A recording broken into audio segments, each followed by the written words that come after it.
Like to call to order. Okay. I'd like to call to order the regular meeting of the Town Council of the Town of Clarkdale for Tuesday, October 28th, 2025 at 3 p.m. in the Clark Memorial Clubhouse. Roll call. Vice Mayor Hunsetter, Here. Councilmember O'Neill, Here. Councilmember Babbitt Pierce, Present. Councilmember Jones. Present. And please note that Mayor Prudhomme Bauer is here. We have a quorum. Hold on here a minute. Next item 3 on the agenda is public comment. The town council invites the public to provide comment at this time.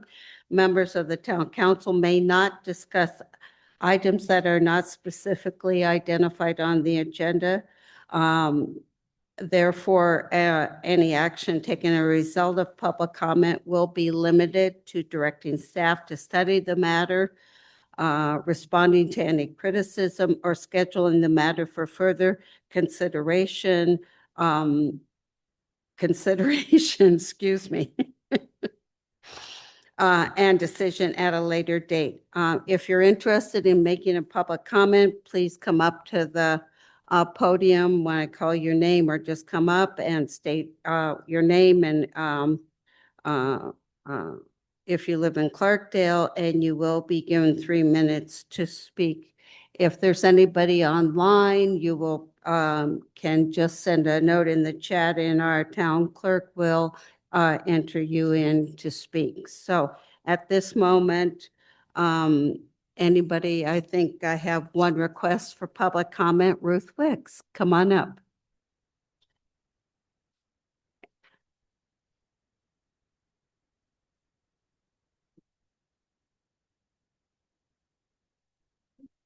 Good afternoon, Ruth. Turn your, push the button that says on, off. Yeah, my technical. There you go. There you go. Now, you've screwed up my introduction.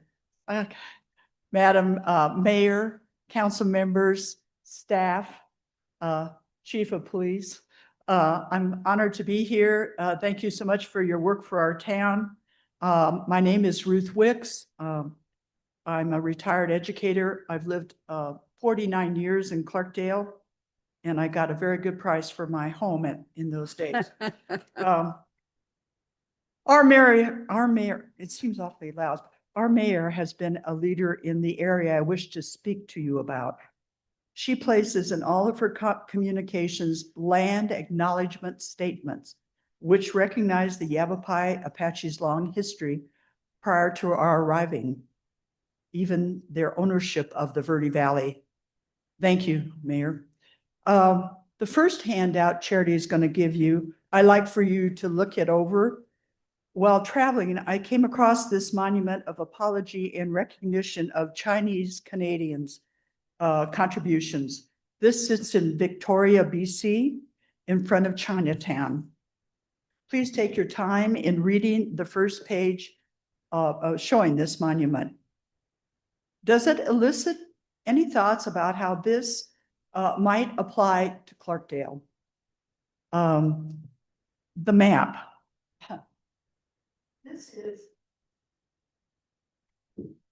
This is a copy of the original map. I think it was either General Grant, he might have been president at that time, I don't know.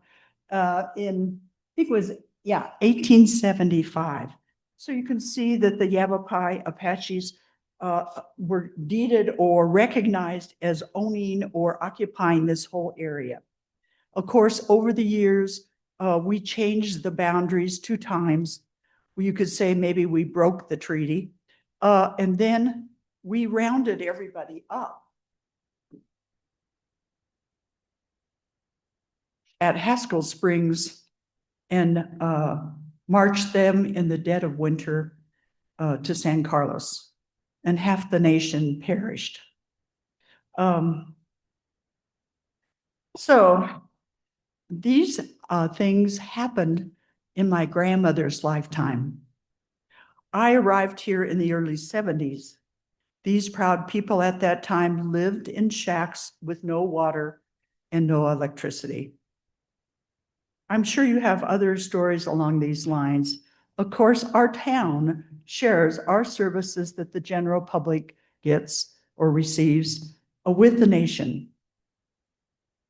Therefore, you can see the magnitude of a creation of a similar monument here in recognition of our government and people's mistakes and hurtful ways. So Charity, the second set of papers, you are like most students. I didn't want you to read the second and third pages until we got through with the first page. All right. It would be a significant act to say we are sorry. We apologize. Doing the right thing is never wrong. Your concerns might be addressed by forming a committee, or you might choose to bring in other towns in the Verde Valley. Also, another concern is cost. I feel all costs would be handled privately. Thank you for your time and consideration. The time is always right to do what is right. Thank you very much. Thank you very much, Ruth.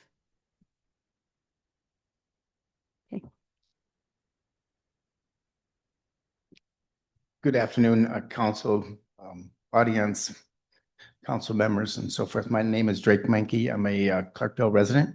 I just want to give you an update on the 901 project as it's proceeding forward. After 44 pages of blueprints and 40 pages of engineering, we finally have a permit in the window. You can come by and look at it if you want, but the building permit is there. So you will start to see some forward progress on the building more than what you already have seen, just so you're aware of all of that that's going to happen over there. And there'll be other things that will happen in conjunction with that, such as connections to utilities and all those things as well. So yes, moving forward finally took a long time. We had a lot of hurdles to cross, such as the removal of the hazardous materials, which definitely took a year and a half or so. The blueprints also took quite a while to draw up, but everything's good to go and we're going to be moving forward. If you have any questions, just stop on by someday. Most of us will go over there, and we have a dedicated contractor who's not going to be in and out. He's going to be there dedicated permanently. So that's good news these days, if you know what I mean. I do a lot of research around the area, the state of Arizona, and it took me down to a city about 150 miles from here. I did some research on a cemetery for just a private project. And the town I was in, I was quite surprised about the appeal of the cemetery was very, very poor. And even though it was town owned, I was shocked how bad that town cemetery looked. So on that same research, I had to visit the town of Clarkdale Cemetery. And I have to say thank you. Whoever's keeping the town cemetery up and other things around the town cemetery and everybody else, our cemetery really looks nice, very nice compared to some other towns out there. So thanks for the work on all that, and pass the kudos on to whoever they belong to. Thank you. Thank you. Thank you, Drake. Susan. I just want to comment that it is Public Works that maintains the physical cemetery. And I'm always telling people, it's the same 5 people who dig the graves, who mow the grass, who mow the parks, who fix the streets. It's just the same 5 guys. So, and then Virginia, who's here today on another item, manages the actual, sale of the plots and management of the inventory of the plots. So she's done a ton of work to make that so much cleaner over the years. And she's really done an amazing job. So thank you. Thank you. Thank you so much. Carol Schmidt, request to come up. Just state your name and if you're a Clarkdale resident, Carol. Hi, Carol Schmidt. Hi, you guys.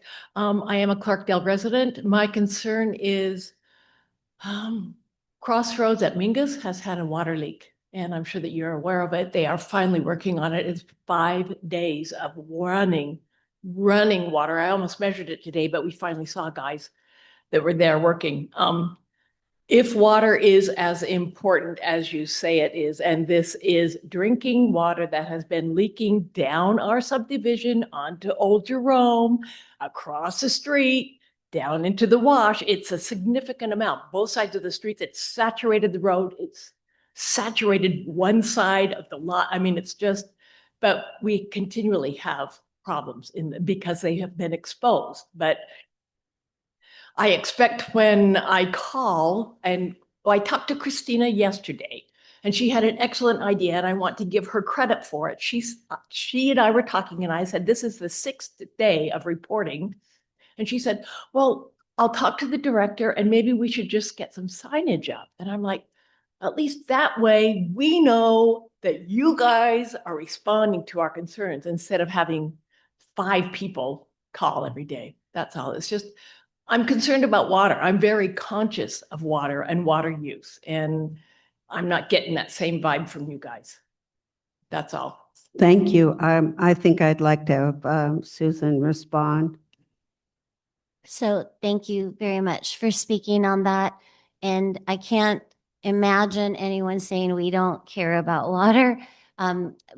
We have a whole strategic plan goal area focused on conserving water and taking care of our infrastructure. However, I will share with you that as I said with the cemetery, that it's the same 5 guys who do all of these things. It's the same 4? Yeah, the same 4 guys who completely run the water and the wastewater system. And sometimes we have lots of time. And then there are other times where we have one thing after another break. And for safety purposes, we can't always continue to work people more than 12 hours a day. And that's what happened this week, is we had several things that occurred that really taxed our team. And we had to make a strategic decision to send them home to get rest, knowing we had the leak. And please know, every water system has leaks. Some are more visible than others. We've gone to extraordinary effort in the last 2 years to locate all the leaks in our system. We did a satellite imagery system. We've used LiDAR. We've used a lot of technology to drill down and make sure we're catching those leaks, because a lot of them are just underground. You don't even know they're there. This particular one was visible. I notified council Friday that we were very aware of the leak. We were monitoring it. We had people monitoring it, but we had to make a strategic decision to postpone the repair to allow the team to get some rest. Monday morning, it was planned that they would hit it immediately. We came in Monday morning and Mountain Gate well went down. And Mountain Gate well is our primary source of water. So when that well goes down, we're in jeopardy of not having adequate amount of drinking water. So it has to become the #1 priority. And that's what we face a lot. You know, a lot of our infrastructure is over 100 years old. It's a very difficult job, but all I want to say is, please know that this is, and you'll hear later in the agenda, we're going to talk about some other things that we're doing to conserve water and to watch the water. This was a very unique circumstances, and I just ask you to please don't ever take that as any indication that there's a lack of feeling that we need to really work on our infrastructure. We have a great team. They're doing everything they possibly can, but I do like your idea of, you know, a sign. Virginia's shaking her head. We can put something up so that when we have a situation like this where it just can't be the #1 priority, at least you would know that we know about it. So thank you for that. That's a great suggestion. And thank you, Mayor, for letting me address that. Thank you very much. Anybody else wish to make public comment? And there's nobody online either? Okay. With that, let's move on to item 4, which is reports. In the packet online are our building permit report, grants report, magistrate court report, parks and recreation report, police department report, Verde Valley Humane Society report, water and wastewater report, and our finance report. Do anybody on council have any question about the reports? Just to note that in terms of finance, our sales tax report, I think we or our revenue report for sales tax, flat income tax, what we get from the state, what we bring in is still a little bit concerning. Overall, sales tax seemed to be just a little bit up over last year for the same quarter, The but lo- our flat local sales tax, but holding state, steady. The state they went weren't. down. It's the first time I've seen yeah, that. state sales tax revenues are down, and we can continue to see softening of the flat tax revenues. So we just, it's always important we look at that and to note it because those have budget implications for us next year. So thank you all for the reports, and I do urge people, audience members, to take a look and read those reports. If you have any questions, you're always welcome to ask our town manager, or you can send a note to me and I'll make sure it gets answered. Let's move on to item 5, which is always fun to have a staff introduction. So I'm going to let Town Manager Guthrie introduce our new Community Development Director. Thank you, Mayor. So many of you know that Ruth Mayday, who's the Community Development Director / Assistant Town Manager, gave us many months' notice of her impending retirement at the end of the year. So that gave us a lot of time to kind of cast a net and look for somebody who could come in and, you know, pick up all of the projects that she's been working on. And so I'm really excited to introduce Scott Ellis as our new Community Development Director. And Scott has been, it's 8 or 9 years with the city of Cottonwood. 12. Where did I get? 12 years. Scott, come on up Yeah, to the that's right. microphone. So he's very experienced with community development, obviously knows the culture of the region. And I hear just nothing but good things. Everybody that's heard that he's joined our team has said, wow, you guys are really lucky. And he has big shoes to fill. And Ruth's been great to, there's going to be some overlap just to help orient him and have her available for, you know, some of those things that don't come up very often. But anyway, welcome, Scott. We're so happy to have you. Thank you. Thank you, Mayor, Council. I'm excited to be here. I did spend 12 years with Cottonwood. I actually grew up in Cottonwood, so I've been here for quite a while. So I look forward to serving you and the residents of Clarkdale for many years. I have no plans to go anywhere, so I'm excited. Thank you. Thank you. Well, welcome aboard, Scott, and we look forward to you being a part of this wonderful team here Thank in you. Clarkdale. So.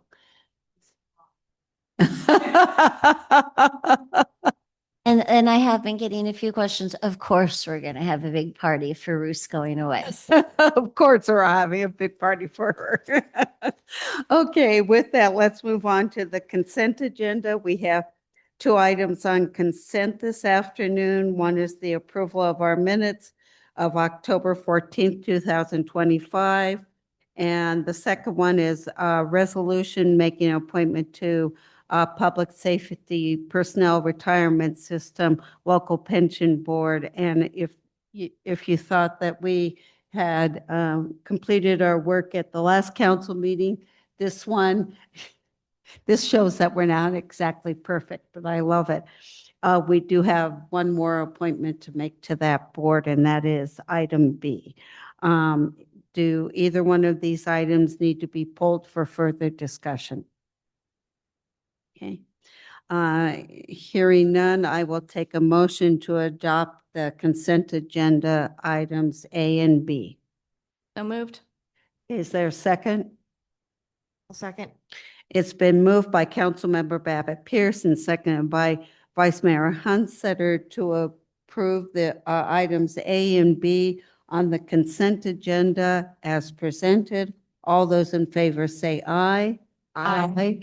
Hearing all those opposed, hearing none, motion carried. Thank you. Let's move on to new business, item 7A, which is the ratification of a grant application and award from the Nature Conservancy.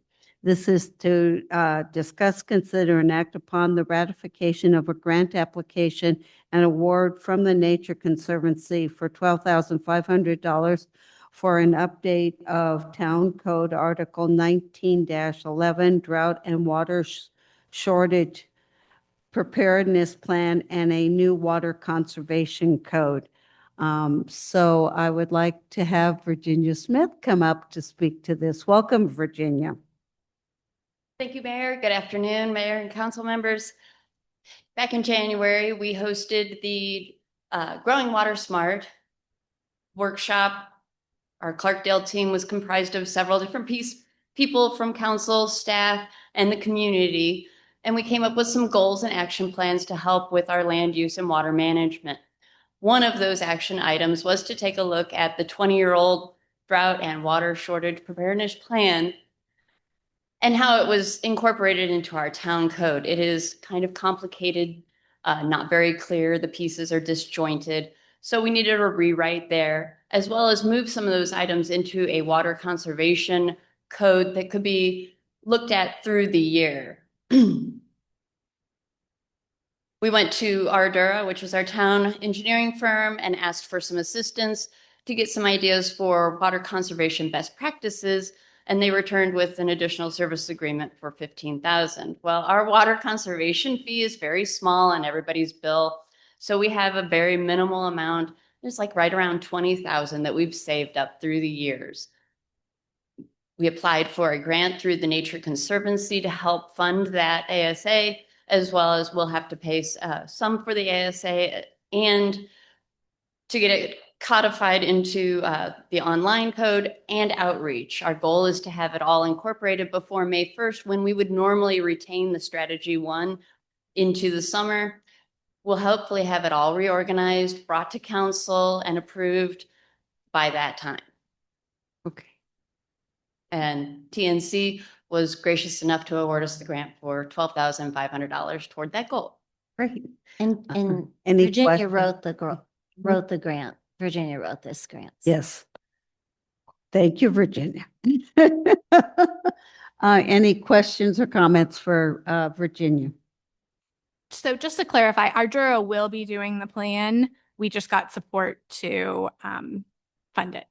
Right. So the way we worked it was Ardura will be doing a lot of the work as far as the rewrite and helping us with best practices. The way the grant is actually written and what we worked with TNC was that we want their help and their input. So through the stages of going through it and looking at best practices, they will be involved before we come up with a final draft that will be brought to council.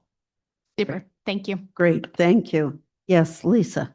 So Ardura was, if I'm not mistaken, also the company that helped with our water management plan. Correct. They are So the this will tie into all the elements of that plan and be incorporated. So it's not, well, that didn't work, we'll do this. It's all. they have the full vision of what our water and wastewater state is. Thank you. Any other comments or questions for Virginia? I just want to congratulate you for being creative and figuring out how to tap into a partner that we work with on other things to help maybe in an area that didn't necessarily obviously feel like it was a fit. So I appreciate that.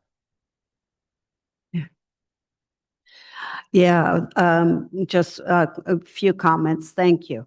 I know that I've read that section on the drought preparedness several times, and it needed some work on it. It was not that it wasn't good, it wasn't solid, it had some very good basis to it, but it wasn't, it needed to be rewritten.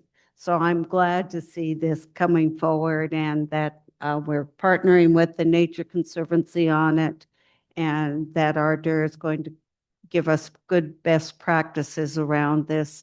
And as you said, that it's, one of they understand our water and wastewater plan because they helped write it. They wrote it for us and we worked on it, and they're very engaged with it. So this is a great, nice, defined project to get done, and I look forward to seeing it in the spring. Okay, any other questions for, yes? Just one quick question. You said that this code was written 20 years ago. Was that done by town staff at the time, or was that also a contractor? I don't recall off the top of my head. I'd have to look into it. Okay, thank you. Yeah. I think it was all part of the development of the tiered water rate system. Okay. Is how it came about. I believe it was kind of out during that time. So, okay. Thank you for revisiting. Yeah, thank you.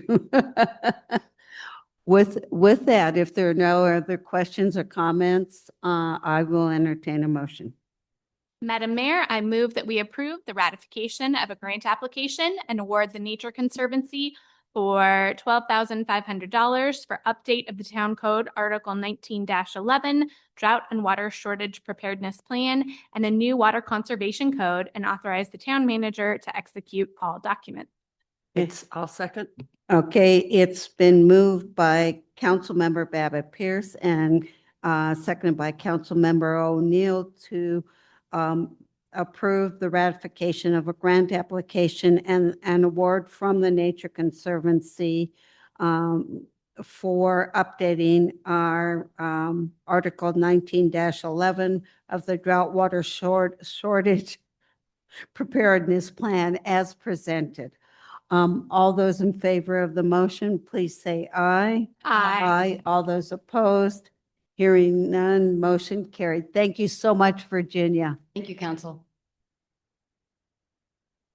Okay, let's move on to item 7B, which is the community survey agreement with Polco. The manager of Parks and Recreation Commission will be providing us with an update on the service agreement. And this company is going to provide the community survey. So welcome, Shell Smart. Yes, thank you, Mayor, and good afternoon, council members. My name is Shell Smart. I'm the manager for Parks and Communications for the town of Clarkdale. And so it's my pleasure to get to come today and introduce one of the projects we're very excited about this year, which is our next community satisfaction survey. And so today we just wanted to let you know that we've been reviewing companies and we were able to select one and sign this week with Polco. They had some wonderful things that we really looked at 3 great companies and we were able to all agree that this was the best choice for Clarkdale. One of the big advantages this time, as you know, every 2 years we have the community survey. And so this year we really want to be able to benchmark as much as possible. And the National Community Survey questions are something that Polco really specializes in. So with those specific questions, we'll be able to benchmark the satisfaction in Clarkdale nationally, as well as in the state of Arizona with similar sized communities. So that was one thing. They also gave us a bonus of 2 years of unlimited use of their platform. So we can really do as many polls and surveys as we want for the next 2 years using their tools. So that's lovely. They'll be coming to you all to give a presentation remotely when we are ready to do that. And we're really looking forward to bringing you more information than we got last time. And we all know how informative the last survey was to really help us with planning. They also will be sending out postcards to every residence in Clarkdale. So we're really hoping to beat the last response rate that we got when we worked with Arizona State University last time. So now if you have any questions, I'm happy to answer. Yeah. Okay, Lisa and then Marnie. Thank you. Thank you, Shell. So is a community satisfaction survey something that's mandated, or is it there's something that Clarkdale does to make sure that we're on the right track? Clarkdale, it is not mandated. Clarkdale absolutely has become very interested in making sure that our strategic planning aligns with what our public wants. And so we use this tool to help in that way, as well as to poll general sentiment about satisfaction living in Clarkdale. The last time we completed this survey, we had a 92% overall satisfaction rate for our residents living in Clarkdale. And we got a lot of specific information that really helped us, as you know, integrate into our strategic planning. Thank you. Marnie? Thank you. So Shell, with the addition of the program throughout the year, I imagine it's something you would use for like the park hour survey that just went out. Is that correct? That is correct. We're currently using Google's survey platform because it is free and it works pretty intuitively. But we would love to have these tools because it will let us use nationally recognized questions, apply better best practices to how we're reaching people, and better control for single use on surveys to make sure that the data we're getting is as legitimate as it can be. Thank you. Any other questions or comments? Yeah, just Yes. a quick question. So when will this survey actually go and how long will it go? Thank you for asking that question. I meant to comment on that. So it typically is a 24-week period for Polko's system, but they agreed to a 17-week timeline so that we can use as much of the results as possible in our strategic planning early next year. So we're looking at it hopefully being completed by the end of February. It may go a little longer than that. Just one more question. Thank you for that. Response rate, what is our goal? Or have you established a goal yet of what your response rate should be? We will be working with POCO to establish our goal, and I'm sure there will be national benchmarks that will help us. Last time it was statistically valid with the number of responses that we received through ASUs, and we received 312 responses. I think this year we can blow that out of the water with being able to reach each residents. Yeah. Great. Yes. I was going to say the postcard, I think will really go a long way. It's a simple tool, but it'll go a long way to it winding up in everybody's home and to be able to go, oh, I should do this. Yeah. Yes, that's So- the hope. We're excited. Right. I think it's great. Just to tell everybody, there's no action we're taking on this. This is just an update.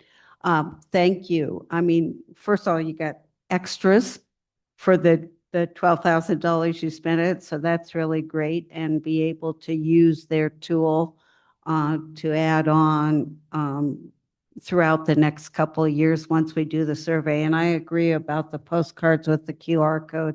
That's going to really, I think, increase our response rate on this survey. So I'm looking forward to seeing it get underway. So thank you for all the work of getting us to this point, because I know how valuable this survey is to us. Thank you. On that point, I just want to say that Town Manager Guthrie has been leading our small committee and that our clerk, Charity Brooks, and DK Green have also been helping on this project. Right. So we're all looking forward to learning a lot this year. That's fabulous. As we know, we do it as a team here in Clarkdale. So thank you so much for the presentation, Shell. Thank you.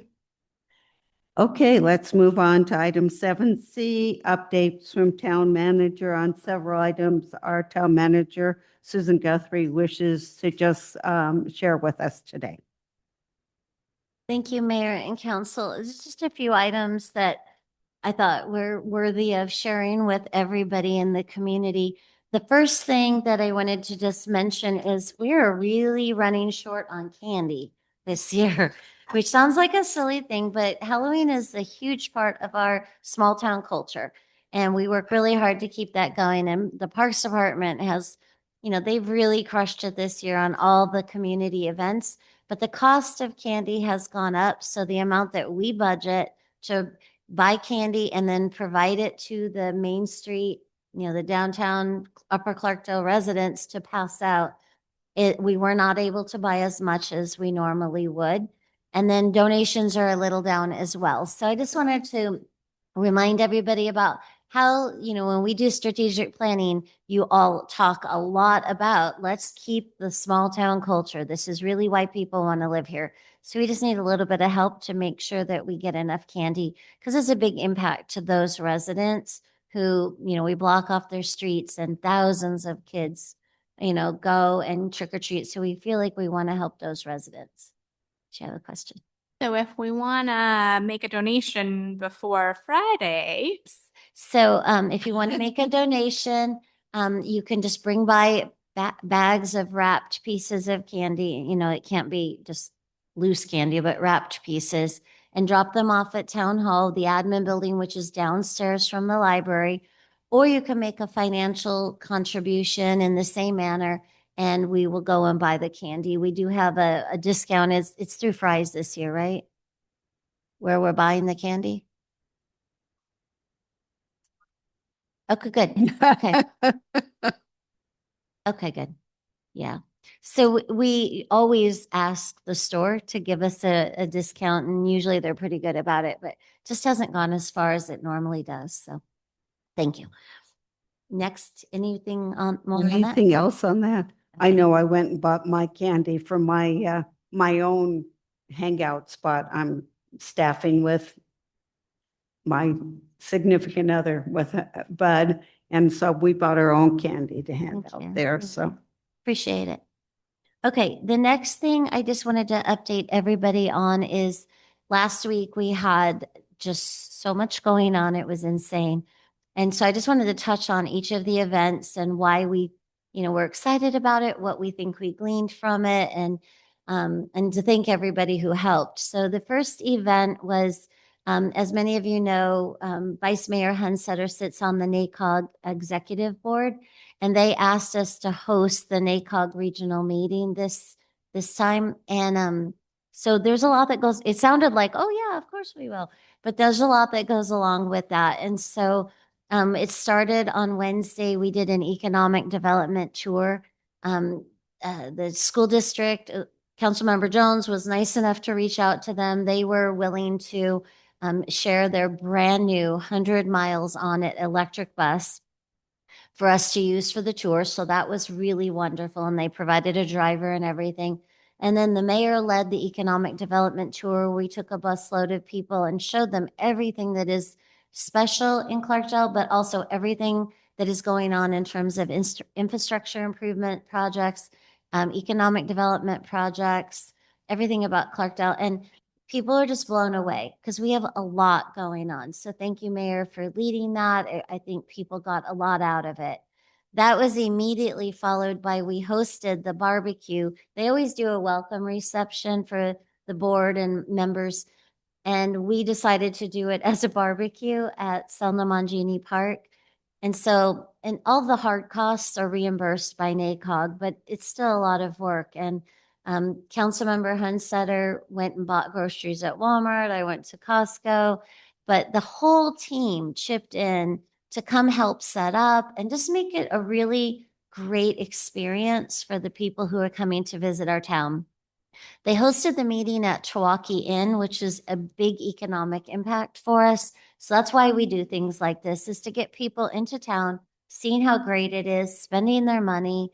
And I think we had the next day amazing comments from all of the members of NACOG about how impressed they were with the community and the town. So thank you to all the staff who took your evening to help us host that, and to all of the council members who came and helped out with that as well.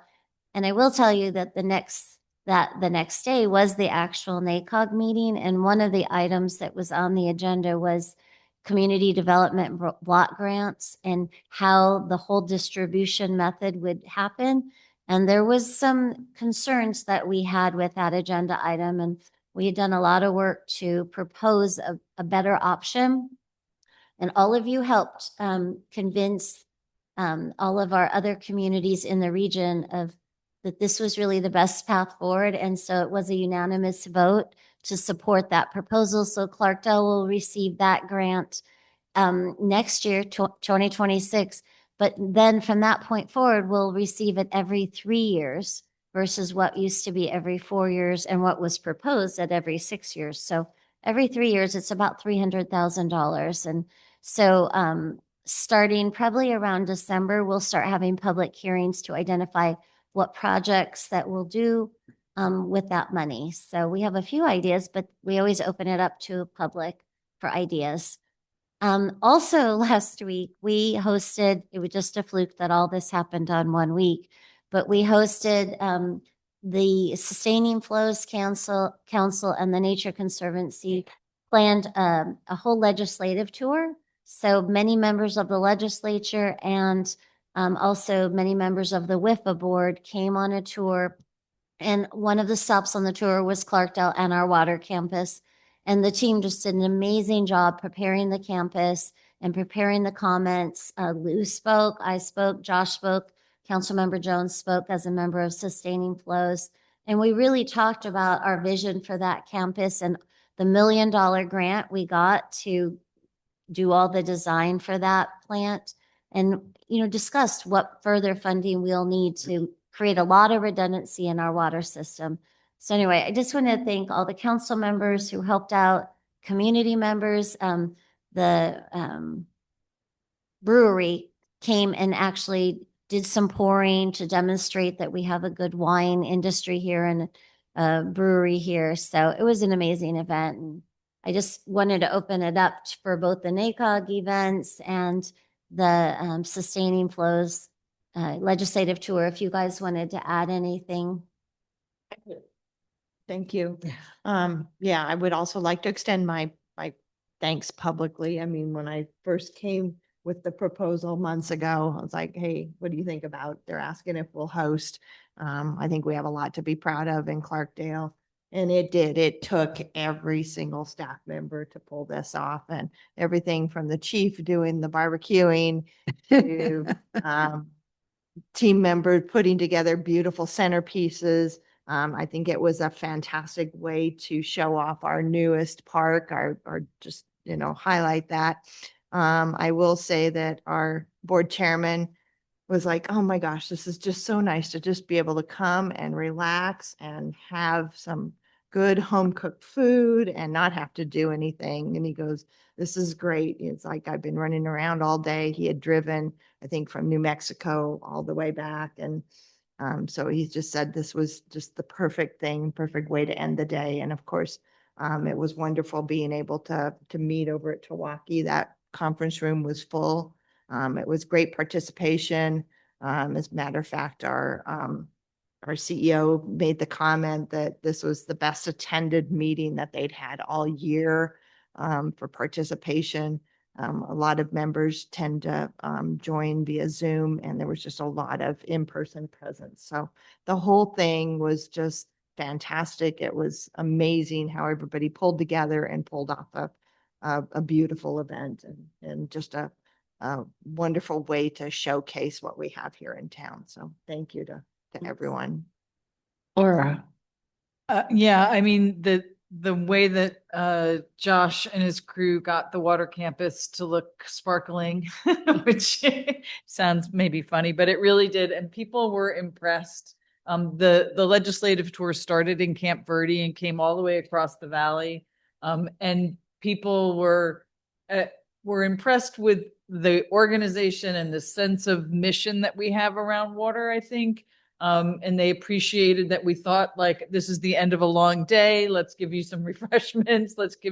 And I think those little things matter. I mean, they felt cared for when they came to Clarkdale. And our water campus has the most beautiful views probably of almost any water campus in the state. So they got to see these spectacular views while they were there. And I think there was a lot of, there were some legislative staff that we knew, but there were new legislative staff that I hadn't met before.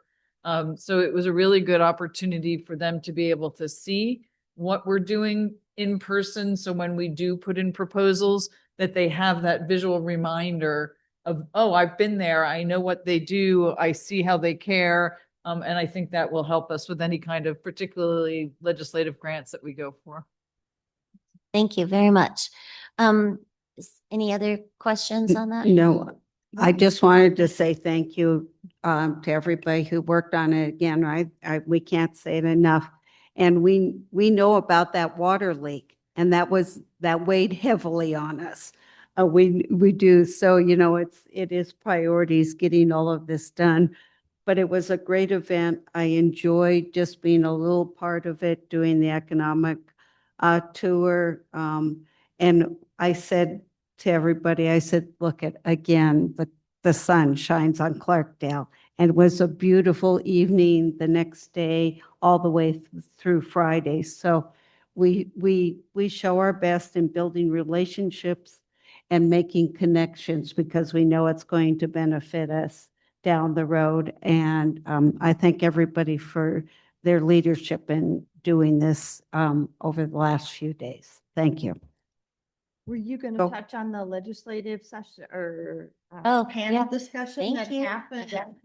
Yeah, it should So be. I forgot, one that of the one. events last week was that NACOG, the Transportation Planning Group, has, they put together a series of 3 legislative advocacy panels. So it was part of the whole NACOG regional meeting. So after they finished the formal meeting, everyone came over to this building and there was a panel of a former state Senate president, a lobbyist, TPAC's lobbyist, and then I was able to participate on that to talk about how do we lobby for funding. So, I mean, I think it's really important when you think about that in the last 3 years, we've gotten $17 million worth of grants, and our general fund is only, depends on transfers and how much we're bringing out of savings, but it runs between 7 and 9 million.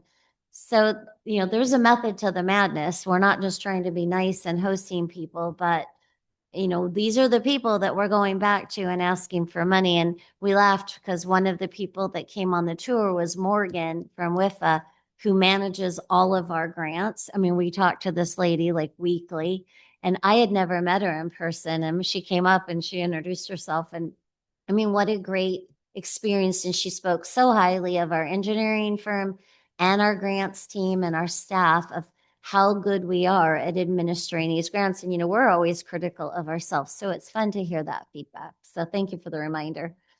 Then the next item that I wanted to just touch on was the federal government shutdown. I've been getting a lot of questions about how is that impacting us. There's a lot of impacts to our residents. And, I'm probably not the most equipped to speak on those.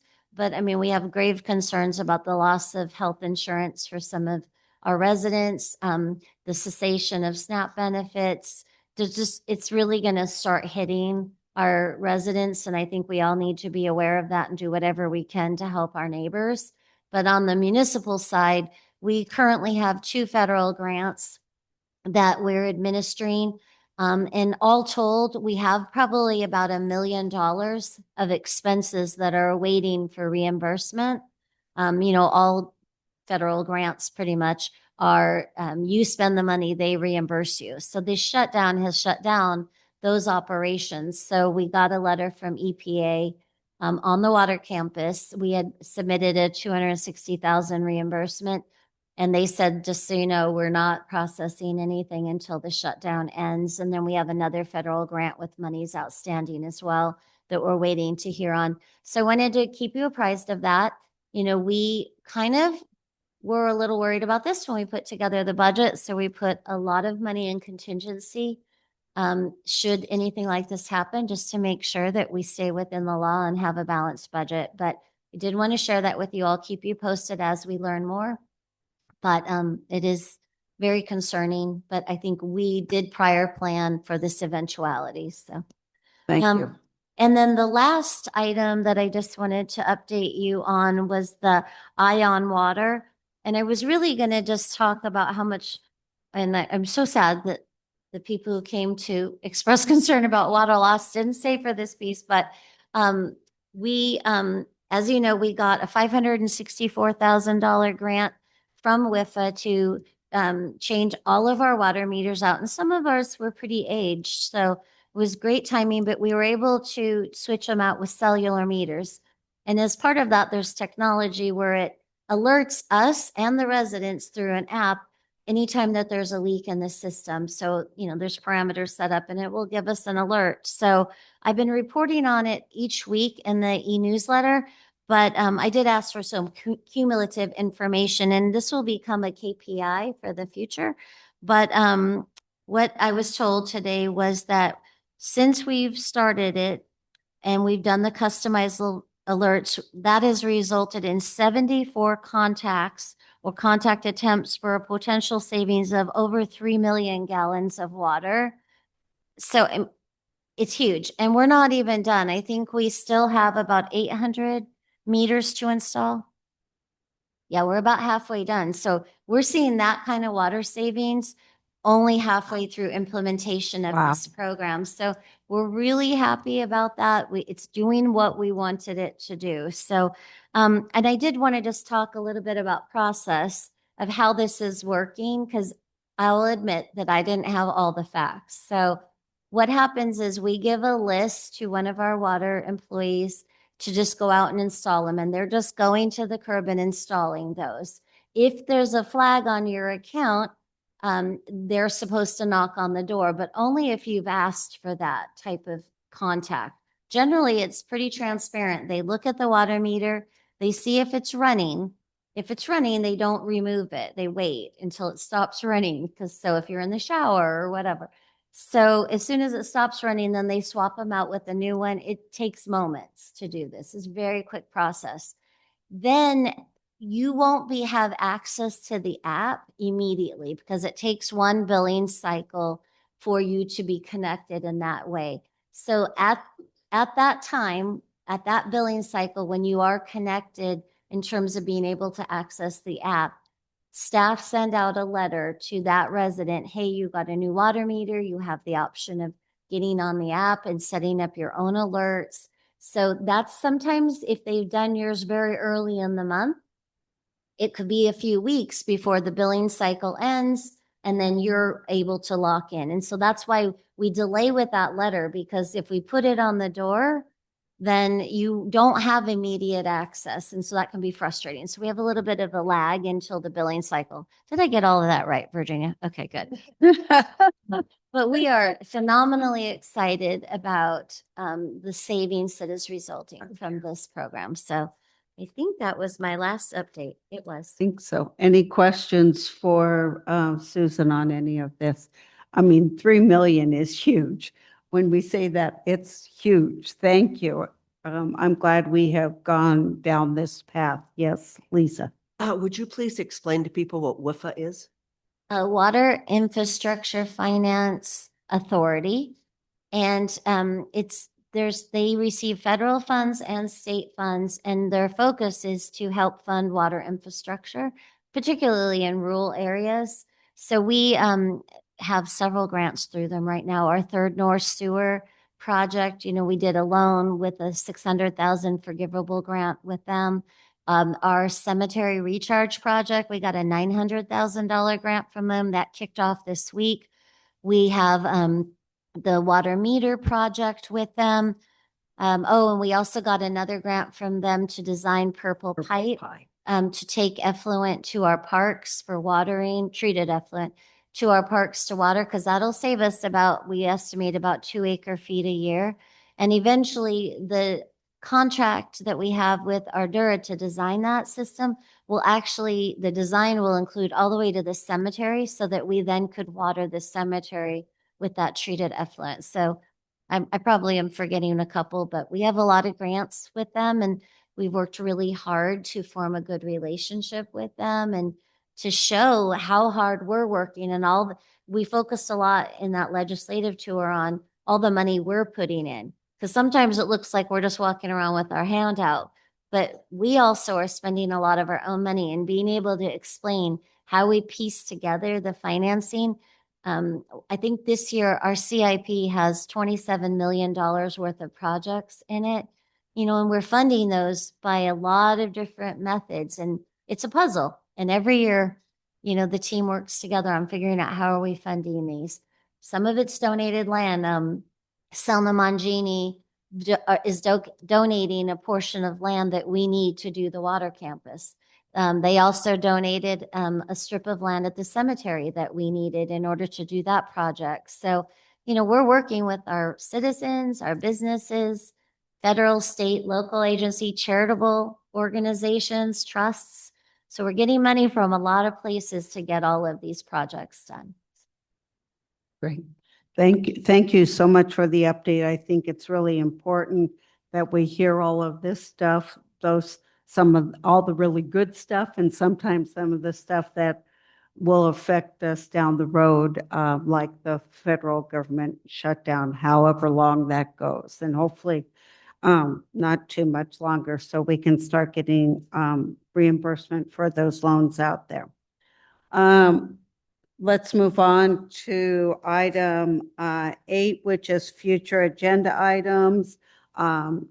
Charity puts together this lovely list for us of items coming up in the next few council meetings. Are there items that we need to add to this list that are not on here? It looks like the November 12th meeting is going to have several items on it, and I think we're only holding the one during the week of Thanksgiving only if we have something we must take action on. So anything we need to add to the agenda? I'm seeing nobody bringing up anything. So let's go ahead and I'll ask a motion to adjourn the meeting. So moved? There's a second. Second. It's been moved by Vice Mayor Hunsetter and second by Councilmember Babbitt Pierce to adjourn the meeting at 3:56 PM. All those in favor say aye. Aye. All those opposed? Hearing none, motion carried. We are adjourned. Thank you all so very much. And we will be back here around 5 o'clock for our work session.